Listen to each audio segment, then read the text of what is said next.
ದಯವಿಟ್ಟು ನಮ್ಮ ಚಾನಲನ್ನು ಸಬ್ಸ್ಕ್ರೈಬ್ ಮಾಡಿ. ಹೊಸ ಕತೆ ಬರೆಯೋದಕ್ಕೆ ನಮಗೆ ಸ್ಫೂರ್ತಿಯನ್ನು ಸಿಗುತ್ತದೆ. ನನ್ನ ಹೆಸರು ಮಹೇಶ್. ವಯಸ್ಸು ಸರಿಯಾಗಿ 24 ವರ್ಷ. ಚಿತ್ರದುರ್ಗದ ಹತ್ತಿರದ ಒಂದು ಪುಟ್ಟ ಪಟ್ಟಣದಲ್ಲಿ ವಾಸ ಮಾಡ್ತಾ ಇದ್ದೇನೆ. ಹೆಸರು ರಾಮನಹಳ್ಳಿ ಅಂತ. ಹಳ್ಳಿಯಾದರೂ ಪಟ್ಟಣನೇ. ಇಲ್ಲಿನ ಗಲ್ಲಿಗಳು ತುಂಬಾ ಕಿರಿದಾಗಿವೆ. ಮನೆಗಳು ತುಂಬಾ ಹಳೆಯವು. ಜನರು ಒಬ್ರಿಗೊಬ್ರು ಚೆನ್ನಾಗಿ ತಿಳಿದಿದ್ದಾರೆ, ಪರಿಚಯವಿದ್ದಾರೆ. ನಮ್ಮ ಮನೆಯಲ್ಲಿ 4 ಜನರಿದ್ವಿ. ಅಮ್ಮ, ಅಪ್ಪ, ನಾನು ಮತ್ತು ಸಂಗೀತ ಚಿಕ್ಕಮ್ಮ. ನಮ್ಮ ಚಿಕ್ಕಪ್ಪ ತೀರ್ ಹೋಗಿ ಈಗ ಸುಮಾರು 3 ವರ್ಷ ಕಳೆದಿದೆ. ಒಂದು ಭಯಾನಕ ಕಾರು ಅಪಘಾತದಲ್ಲಿ ಅವರು ಮರಣ ಹೊಂದಿದ್ರು. ಅಂದಿನಿಂದ ನಮ್ಮ ಮನೆಯಲ್ಲಿ ಒಂದು ಶಾಂತಿ, ಸ್ತಬ್ಧತೆ ಆವರಿಸಿತ್ತು. ಚಿಕ್ಕಮ್ಮ ಆ ನೋವಿನಿಂದ ಚೇತರಿಸ್ಕೊಂಡ್ರು. ಮನೆಯನ್ನ ಸಂಭಾಳಿಸಿದ್ರು, ನಮ್ಮನ್ನ ನೋಡಿಕೊಂಡ್ರು. ಆದರೆ ಅವರ ಕಣ್ಣಲ್ಲಿನ ಆ ಒಂದು ಉದಾಸೀನತೆ, ಬೇಜಾರು ಪೂರ್ತಿಯಾಗಿ ಮರೆಯಾಗಲೇ ಇಲ್ಲ. ಸಂಗೀತ ಚಿಕ್ಕಮ್ಮನ ವಯಸ್ಸು ಸುಮಾರು 39. ಆದರೆ ನೋಡುವವರು ಅವರನ್ನ 31 ವರ್ಷದವರು ಅಂತ ಹೇಳ್ತಾರೆ. ಅಷ್ಟೊಂದು ಯಂಗ್ ಆಗಿದ್ರು. ಬಿಳಿ ಬಣ್ಣ, ಸೊಂಟದವರೆಗಿನ ಕಪ್ಪು ಕೂದಲು. ಅವರ ಫಿಗರ್ 36, 29, 36. ನೋಡೋಕೆ ತುಂಬಾ ಚೆನ್ನಾಗಿದ್ರು. ಅವರು ಹೆಚ್ಚಾಗಿ ಸೀರೆ ಉಡ್ತಾರೆ. ಅದು ಕೂಡ ಮೈಗೆ ಅಂಟಿಕೊಂಡಿರುತ್ತೆ. ಮನೆಯಲ್ಲಿ ಕೆಲಸ ಮಾಡುವಾಗ ಸರಿಯುವ ಒಂದು ಸೀರೆಯ ಸೆರಗು, ಕಾಣುವ ಸೊಂಟದ ಒಂದು ಗೆರೆ, ಮಡತೆ ನನ್ನ ಹೃದಯದ ಬಡಿತವನ್ನ ಹೆಚ್ಚಿಸ್ತಾ ಇತ್ತು. ನನ್ನ ರಕ್ತದೊತ್ತಡವನ್ನ ಹೆಚ್ಚಿಸ್ತಾ ಇತ್ತು.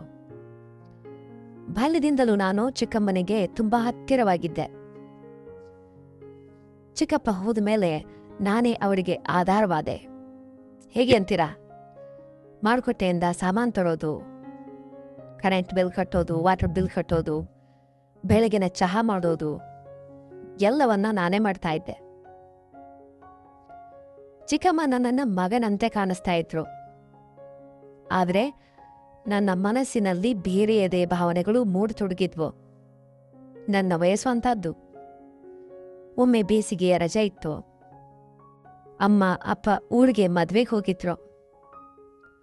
ಮನೆಯಲ್ಲಿ ನಾನು ಮತ್ತು ಚಿಕ್ಕಮ್ಮ ಮಾತ್ರ ಇದ್ವಿ. 2 ದಿನಗಳ ಕಾಲ, ಸುಮಾರು 2 ದಿನಗಳ ಕಾಲ ಇಬ್ಬರೇ ಇದ್ವಿ. ಮೊದಲ ದಿನ ಸಾಮಾನ್ಯವಾಗಿ ಕಳೀತು. ಅಡುಗೆ, ಟಿವಿ, ಮಾತುಕತೆ ನಡೆದ್ವು. ಆದರೆ 2ನೇ ದಿನ ಬೆಳಗ್ಗೆ ಏನೋ ಒಂದು ಬದಲಾವಣೆ ಕಾಣಿಸ್ತು. ನಾನು ಸ್ವಲ್ಪ ತಡವಾಗಿ ಎದ್ದೆ. ಕಿಚನ್ನಿನಿಂದ ಒಂದು ಶಬ್ದ ಬರ್ತಾ ಇತ್ತು. ನಮ್ಮ ಚಿಕ್ಕಮ್ಮ ತಿಂಡಿ ಮಾಡ್ತಾ ಇದ್ರು. ನಾನು ಸುಮ್ಮನೆ ಕಿಚನ್ ಕಡೆ ಹೋದೆ. ಅವರು ಸ್ವಲ್ಪ ಬಗ್ಗಿದ್ರು. ಸೀರೆಯ ಸೆರಗು ಸರಗ್ತಾ ಇತ್ತು. ಅವರ ಬೆನ್ನಿನ ಆ ಒಂದು ಬಿಳುಪು, ಬಿಳಿಯ ಬೆನ್ನನ್ನ ಕಂಡು, ಆ ಖಾಲಿ ಬಿಳಿಯ ಬೆನ್ನನ್ನ ಕಂಡು ನನ್ನ ಉಸಿರು ತುಂಬಾ ಜೋರಾಯ್ತು. ಮಹೇಶ್, ಏನ್ ನೋಡ್ತಾ ಇದ್ಯಾ ಅಂತ ಚಿಕ್ಕಮ್ಮ ನನ್ನನ್ನ ಕೇಳಿದ್ರು. ಅವರ ನಗುವಿನಲ್ಲಿ ಏನೋ ಒಂದು ತುಂಟಾಟವಿತ್ತು. ಏನಿಲ್ಲ ಚಿಕ್ಕಮ್ಮ, ನೀವು ತುಂಬಾ ಸುಂದರವಾಗಿ ಕಾಣಿಸ್ತಾ ಇದ್ದೀರಿ ಅಂಥೇಳಿ ತಡಬಡಿಸ್ದೆ. ಚಿಕ್ಕಮ್ಮ ನಕ್ರು. ಹುಚ್ಚ, ಚಿಕ್ಕಮ್ಮನಿಗೆ ಸುಂದರಿ ಅಂತ ಕರಿತೀಯಾ? ನಾಚಿಕೆ ಆಗೋತಿಲ್ವೇ? ನಾಚಿಕೆ ಯಾಕೆ? ನಿಜ ಹೇಳ್ತಾ ಇದ್ದೇನೆ ಅಂಥೇಳಿ ಅವರ ಹತ್ತಿರಕ್ಕೆ ನಾನು ಹೋದೆ. ಅಂದಿನಿಂದ ಬದಲಾವಣೆ ಶುರುವಾಯಿತು. ಚಿಕ್ಕಮ್ಮ ಈಗ ಮನೆಯಲ್ಲಿ ಆಕರ್ಷಕ ಬಟ್ಟೆ ತೊಡ್ತಾ ಇದ್ರು. ಕೆಲವೊಮ್ಮೆ ಟ್ರಾನ್ಸ್ಪರೆಂಟ್, ಪಾರದರ್ಶಕ ನೈಟಿ, ಮತ್ತೊಮ್ಮೆ ಬಿಕಿಯಾದ ಉಡುಗೆ. ನಾನು ಅವರೊಂದಿಗೆ ಹೆಚ್ಚು ಹೆಚ್ಚು ಸಮಯ ಕಳೆಯತೊಡಗಿದೆ. ಸಂಜೆ ಚಹಾ ಕುಡಿಯುತ್ತಾ ಅವರ ಹೆಗಲನ್ನ ಒತ್ತುತ್ತಾ ಇದ್ದೆ. ಅವರು ಕಣ್ಣು ಮುಚ್ಚಿ ಅದನ್ನ ಆನಂದಿಸ್ತಾ ಇದ್ರು. ಒಂದು ಸಂಜೆ ಜೋರಾಗಿ ಮಳೆ ಬರ್ತಾ ಇತ್ತು. ಕರೆಂಟ್ ಹೋಗಿತ್ತು. ಮೇಣಬತ್ತಿಯ ಬೆಳಕಿನಲ್ಲಿ ಇಬ್ರು ಕುಳಿತಿದ್ವಿ. ವಾತಾವರಣ ತುಂಬಾ ರೊಮ್ಯಾಂಟಿಕ್ ಆಗಿತ್ತು. ಮಹೇಶ್, ನೀನು ದೊಡ್ಡವನಾದೆ ಅಲ್ವಾ ಅಂತ ಕೇಳಿದ್ರು. ಅವರ ಧ್ವನಿ ಬದಲಾಗಿತ್ತು. ನಿನಗೆ ಗರ್ಲ್ ಫ್ರೆಂಡ್ ಇದ್ದಾರಾ ಅಂತ ಕೇಳಿ ನಕ್ರು. ಆ ನಗುವಿನಲ್ಲಿ ಒಂದು ಮಾದಕತೆ ಇತ್ತು. ಅಂದು ರಾತ್ರಿ ತುಂಬಾ ಹೊತ್ತು ಮಾತನಾಡಿದ್ವಿ. ಚಿಕ್ಕಮ್ಮ ತಮ್ಮ ಹಳೆಯ ದಿನಗಳನ್ನ ನೆನಪಿಸ್ಕೊಂಡು ಕಣ್ಣೀರನ್ನ ಹಾಕಿದ್ರು. ಅವರು ಈಗ ಏಕಾಂಗಿಯಾಗಿದ್ರು. ನಾನು ಅವರ ಕೈ ಹಿಡಿದು, ನಾನಿದ್ದೇನೆ ಚಿಕ್ಕಮ್ಮ, ನೀವು ಒಂಟಿಯಲ್ಲ ಅಂತ ಹೇಳ್ದೆ. ಆ ಕ್ಷಣದಲ್ಲಿ ನಾವಿಬ್ರು ಒಬ್ರನ್ನೊಬ್ರು ನೋಡುತ್ತಾ ಮೌನವಾದೆವು. ದಿನಗಳು ಕಳೆದಂತೆ ನಾನು ಸ್ಪರ್ಶಿಸಲು ನೆಪವನ್ನ ಹುಡುಕ್ತಾ ಇದ್ದೆ. ದಯವಿಟ್ಟು ನಮ್ಮ ಚಾನಲನ್ನು ಸಬ್ಸ್ಕ್ರೈಬ್ ಮಾಡಿ ಪ್ರಿಯ ವೀಕ್ಷಕರೇ. ರಾತ್ರಿ ನಾನು ಮಲಗಿದ್ದಾಗ ಬಾಗಿಲು ತೆರೀತು. ಚಿಕ್ಕಮ್ಮ ಬಿಳಿ ನೈಟಿಯಲ್ಲಿ ಬಂದ್ರು. ನನಗೆ ನಿದ್ರೆ ಬರ್ತಾ ಇಲ್ಲ, ಇಲ್ಲೇ ಮಲಗಲೇ ಅಂತ ಕೇಳಿದ್ರು. ಅವರು ಪಕ್ಕದಲ್ಲಿ ಮಲಗಿದ್ರು. ಮಹೇಶ್, ನಾನು ಎಷ್ಟೊಂದು ಒಂಟಿ ಗೊತ್ತಾ ಅಂತ ಅಂದ್ರು. ನಾನು ಅವರ ಹೆಗಲು ಮುಟ್ಟಿ ಸಮಾಧಾನ ಮಾಡಿದೆ. ನಾವಿಬ್ರು ತುಂಬ ಹತ್ತಿರವಾದೆವು. ಆ ರಾತ್ರಿ ನಾವಿಬ್ರು ಮೊದಲ ಬಾರಿಗೆ ಮುತ್ತನ್ನ ಮಾಡಿದೆವು, ಕೆಸ್ಕೊಟ್ವಿ. ಇದು ತಪ್ಪು, ನಾವು ಚಿಕ್ಕಮ್ಮ ಮಗ ಅಂತ ಹೇಳಿದ್ರು. ಸಣ್ಣ ಧ್ವನಿಯಲ್ಲಿ, ಬಹಳ ಕ್ಷೀಣ ಧ್ವನಿಯಲ್ಲಿ ಹೇಳಿದ್ರು. ಆದರೆ ಅವರ ಕಣ್ಣಲ್ಲಿ ಒಂದು ಬಯಕೆ ಇತ್ತು, ಆಸೆ ಇತ್ತು, ಏನನ್ನೋ ಬಯಸ್ತಾ ಇತ್ತು. ಆ ರಾತ್ರಿ ನಾವಿಬ್ರು ಒಂದಾದ್ವಿ, ಸೇರಿದ್ವಿ. ಬೆಳಗ್ಗೆ ಎದ್ದಾಗ ಅವರು ನನ್ನ ಬಾಹುವಿನಲ್ಲಿದ್ರು. ನಾವು ಮಾಡಿದ್ದು ಸರಿಯೇ ಅಂತ ಕೇಳಿದ್ರು. ಪ್ರೀತಿಯಲ್ಲಿ ಯಾವುದೂ ತಪ್ಪಲ್ಲ ಅಂತ ಉತ್ತರಿಸಿದೆ. ನಿಮ್ಮ ಉತ್ತರವನ್ನು ಕಮೆಂಟ್ನಲ್ಲಿ ತಿಳಿಸಿ. ನಮ್ಮ ಸಂಬಂಧ ಬದಲಾಯಿತು. ಹಗಲಿನಲ್ಲಿ ಸಾಮಾನ್ಯವಾಗಿರ್ತಾ ಇದ್ವಿ, ಆದರೆ ರಾತ್ರಿ ನಮ್ಮದಾಗಿತ್ತು. ಅಮ್ಮ ಅಪ್ಪ ಬಂದ್ರು, ಆದರೆ ನಮ್ಮ ನಡುವಿನ ಸಂಬಂಧ ರಹಸ್ಯವಾಗಿ ಮುಂದುವರಿತು. ಹೀಗೆ ಮುಂದುವರಿತಾ ಇತ್ತು. ಕಿಚನ್ನಲ್ಲಿ ನೆಪಕ್ಕೆ ಹೋಗಿ ಅವರ ಕೈಯನ್ನು ಒತ್ತುತ್ತಾ ಇದ್ದೆ.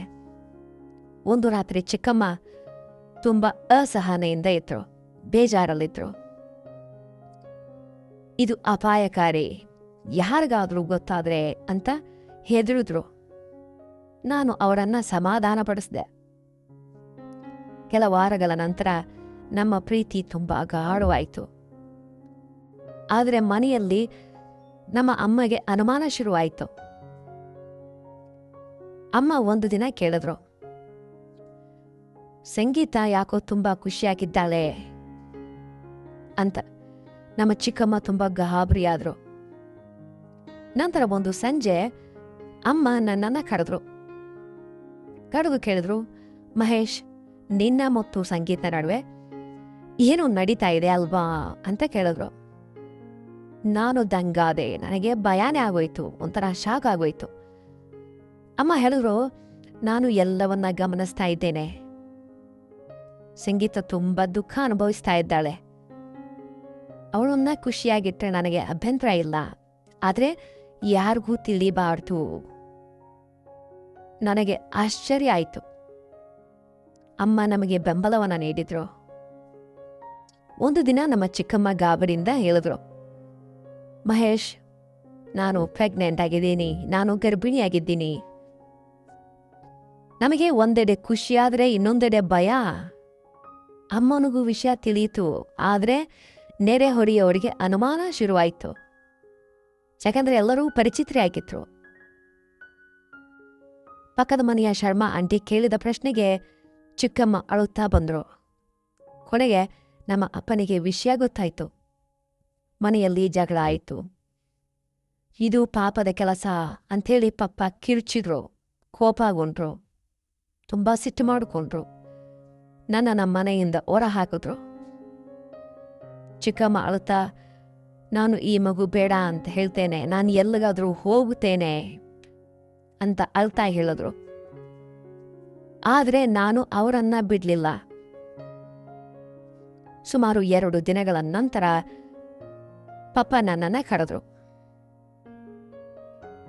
ಮಹೇಶ್, ನಾನು ಯೋಚನೆ ಮಾಡಿದ್ದೀನಿ, ಪ್ರೀತಿ ಎಂದಿಗೂ ತಪ್ಪಲ್ಲ.